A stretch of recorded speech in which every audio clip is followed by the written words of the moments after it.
Hello दोस्तों, easy study में स्वागत है। दोस्तों आज के वीडियो में हम लोग पढ़ेंगे कक्षा 10 का साइंस का मोस्ट इम्पोर्टेंट जो टॉपिक था वैद्युत प्रतिरोध। वैद्युत प्रतिरोध में दोस्तों आज के वीडियो में हम लोग पढ़ने वाले हैं प्रतिरोधों का संयोजन। प्रतिरोधों का संयोजन हम लोग कैसे करते हैं, कितना प्रकार होता है, इन सभी कॉन्सेप्ट को इस वीडियो में दोस्तों हम लोग पढ़ने वाले हैं। दोस्तों लास्ट तक अगर बने रह गए ना तो इस प्रतिरोध को आप आसानी से यहाँ से जो भी न्यूमेरिकल बनेगा आप आसानी से उसको हल कर सकते हैं, इसलिए लास्ट तक जरूर बने रहिएगा। तो दोस्तों आइए वीडियो को स्टार्ट करते हैं। प्रतिरोधों का संयोजन। तो दोस्तों प्रतिरोधों का जो संयोजन दो प्रकार से किया जाता है। तो दोस्तों पहला नंबर होता है श्रेणी क्रम संयोजन। प्रतिरोधों का संयोजन में पहला होता है श्रेणी क्रम संयोजन।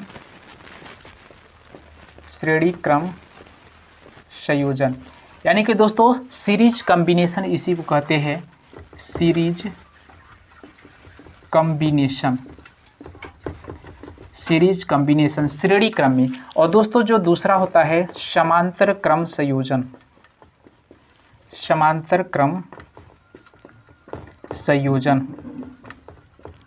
इसको कहते हैं पैरेलल कॉम्बिनेशन।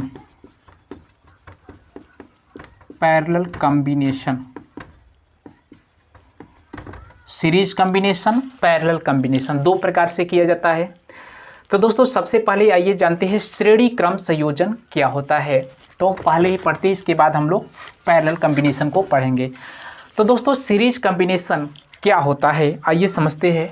जैसे मान लेते हैं दोस्तों, जैसे कोई प्रतिरोध है, पहला प्रतिरोध, दूसरा प्रतिरोध, तीसरा प्रतिरोध, तीन प्रतिरोध को लेकर के दोस्तों हम लोग काम करेंगे। पहला प्रतिरोध को मान लेते हैं R1, दूसरा है R2 और तीसरा है R3। ये जुड़ा हुआ है। यानी कि दोस्तों पहले समझते हैं कि श्रेणी क्रम, प्रतिरोधों का श्रेणी क्रम क्या होता है। इसका मतलब इस प्रतिरोध का जो पहला सिरा है ये दूसरा सिरा, यानी कि दोस्तों और दूसरे का पहला, फिर दूसरे का लास्ट सिरा, फिर तीसरे का पहला और तीसरे का अंतिम सिरा। श्रेणी क्रम संयोजन में क्या होता है कि पहले प्रतिरोध का दूसरा सिरा दूसरे प्रतिरोध के पहले सिरे से जुड़ा होता है। इसी प्रकार दूसरे प्रतिरोध का जो दूसरा सिरा होता है तीसरे प्रतिरोध के पहले सिरे से जुड़ा होता है। तो इस प्रकार के संयोजन को श्रेणी क्रम संयोजन कहते हैं। आई होप कि आपको समझ में आया होगा। अब दोस्तों श्रेणी क्रम संयोजन के लिए यहाँ से आपको निकालने के लिए पूछा जाता है समतुल्य प्रतिरोध, जिसे रिजल्टेंट प्रतिरोध कहा जाता है। समतुल्य प्रतिरोध हम लोग निकालेंगे। रिजल्टेंट रेजिस्टेंस क्या होता है दोस्तों। सबसे पहले करेंगे क्या, इस प्रतिरोधों को हम एक बैटरी से जोड़ देते हैं। बैटरी से जोड़ देते हैं। बैटरी को इस तरह से दोस्तों दिखाते हैं, बैटरी से जोड़ देते हैं। इस प्रतिरोध का दो सिरा था, इसको ए सिरा ले लेते हैं और दूसरा बी सिरा था। इसको क्या किए, बैटरी से जोड़ दिए, प्लस और माइनस सिरा। अब दोस्तों यहाँ से होगा क्या, करंट का फ्लो होगा, यानी कि वैद्युत धारा प्रवाहित होगा। तो दोस्तों जैसे ही आई इसमें जाएगा तो सभी में क्या होगा, आई करंट ही फ्लो होगा। तो पहचानने का एक और तरीका है कि श्रेणी क्रम में सभी में करंट का मान सेम होता है। इसमें अगर आई धारा प्रवाहित होगा तो इसमें भी आई प्रवाहित होगा और इसमें भी आई प्रवाहित होगा। तो जिसमें करंट का सेम फ्लो हो सभी प्रतिरोधों में, इस प्रकार के संयोजन को श्रेणी क्रम संयोजन कहते हैं। अब दोस्तों याद रखिएगा, अगर बैटरी का वोल्ट मान लेते हैं V वोल्ट का बैटरी है तो दोस्तों विभवांतर इसमें क्या होता है, अलग अलग होता है। इसमें दोस्तों V1 होगा, तो दोस्तों इसमें जो विभवांतर होगा V2 होगा और इसमें विभवांतर दोस्तों V3 होगा। यानी कि दोस्तों आपको दो चीज़ याद रखने की ज़रूरत है। श्रेणी क्रम संयोजन में करंट सेम फ्लो होता है सभी प्रतिरोधों में, जबकि विभवांतर सब में अलग अलग होता है। अगर तीन प्रतिरोध है तो पहले में V1, दूसरे में V2 और तीसरे में V3। और दोस्तों इसका जो रिजल्टेंट आता है V के बराबर होता है। यानी दोस्तों यहाँ से लिख सकते हैं V = V1 + V2 और प्लस V3। अब दोस्तों ओम के नियम में हम लोग पढ़ चुके थे कि जो V = होता है, V बराबर दोस्तों हम लोग पढ़ चुके हैं IR होता है। V = IR ओम के नियम में हम लोग पढ़ चुके थे।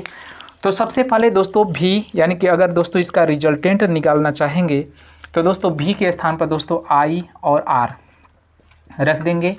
और दोस्तों V1 मतलब पहले प्रतिरोध में करंट तो सब में सेम है, तो इस प्रतिरोध के लिए जो विभवांतर V1 का मान हो जाएगा I इंटू R1।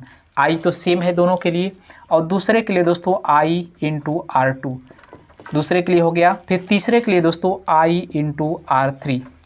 अब दोस्तों सब में कॉमन क्या है, I कॉमन है, तो दोस्तों यहाँ से I कॉमन लेंगे तो यहाँ से R1 प्लस R2 और प्लस R3, तो I से I दोस्तों कट जाएगा, तो यहाँ से R इक्वल टू आएगा R1 प्लस R2 और प्लस R3। यही आपका सीरीज कॉम्बिनेशन में आएगा, जहाँ दोस्तों कैपिटल R क्या है, समतुल्य प्रतिरोध, इसी को क्या कहते हैं, समतुल्य प्रतिरोध। समतुल्य प्रतिरोध, इसका मतलब दोस्तों जो समतुल्य प्रतिरोध होता है श्रेणी क्रम संयोजन में अलग अलग प्रतिरोधों के योग के बीजगणितीय योग के बराबर होता है। इसका मतलब श्रेणी क्रम संयोजन में दोस्तों हम लिख सकते हैं, श्रेणी क्रम संयोजन में समतुल्य प्रतिरोध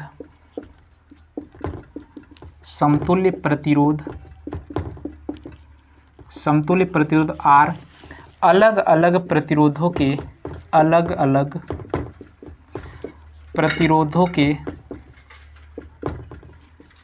बीजगणितीय योग के बराबर होता है, बीजगणितीय योग के बराबर होता है।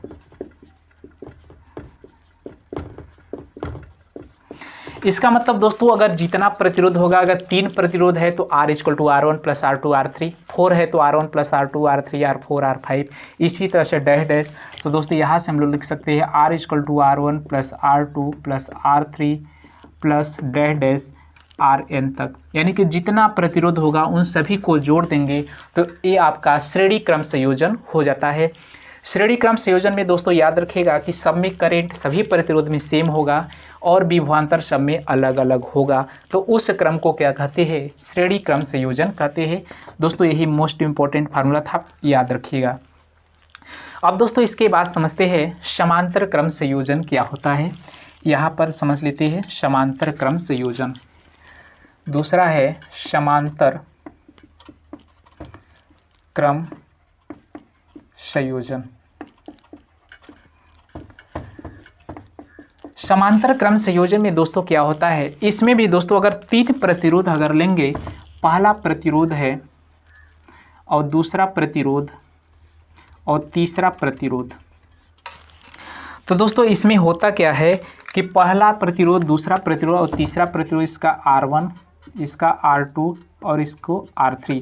अब दोस्तों इन सभी प्रतिरोधों का जो पहला बिंदु होता है, मतलब प्रारंभिक बिंदु, एक पॉइंट पर जुड़ा होता है,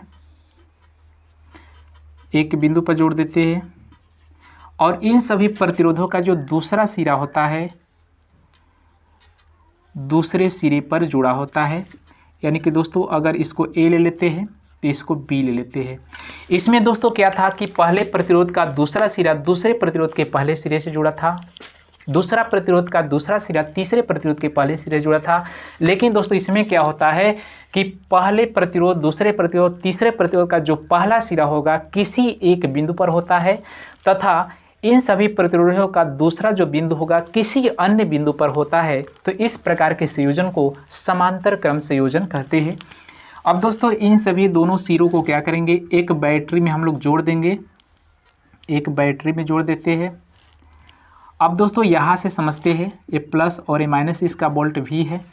अब दोस्तों जैसे यहाँ से मान लेते हैं करंट फ्लो होगा, अगर I विद्युत धारा प्रवाहित होगा, I जाएगा विद्युत धारा, तो दोस्तों जैसे ही इस बिंदु पर पहुँचेगा तो करंट 3 भाग में विभाजित हो जाएगा।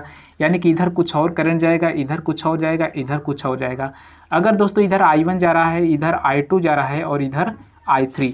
इसका मतलब दोस्तों समांतर क्रम संयोजन में सभी प्रतिरोधों में वैद्युत धारा का मान अलग अलग होता है, लेकिन इसमें समांतर क्रम में सभी प्रतिरोधों में सेम होता है। यहाँ से आप एक कॉन्सेप्ट को क्लियर कर सकते हैं। और दूसरा पॉइंट दोस्तों, जैसे ही यहाँ से जो वैद्युत विभवांतर होगा, इसमें अगर V होगा तो इसमें भी दोस्तों क्या होगा, V होगा, और इसमें भी दोस्तों क्या होगा, भी होगा।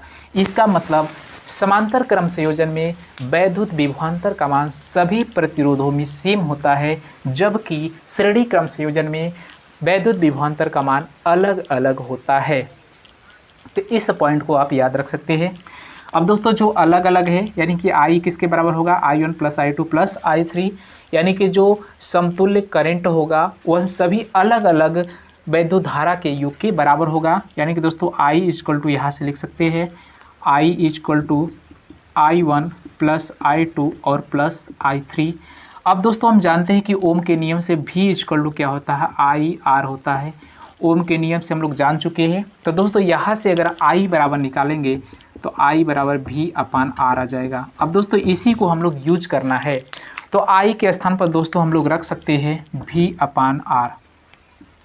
अब दोस्तों I1 है तो पहले प्रतिरोध में I1 धारा प्रवाहित होगा। इस कंडीशन में V तो सेम है लेकिन R1 अलग है, तो दोस्तों V/R1 हो जाएगा।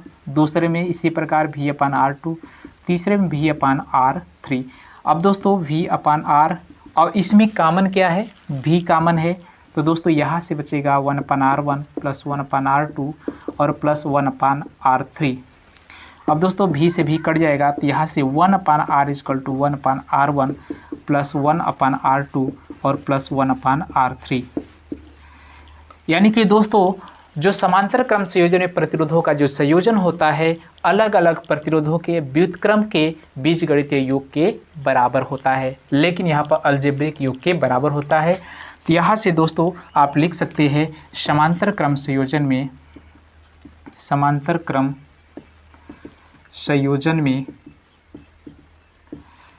अलग अलग प्रतिरोधों के व्युत्क्रम के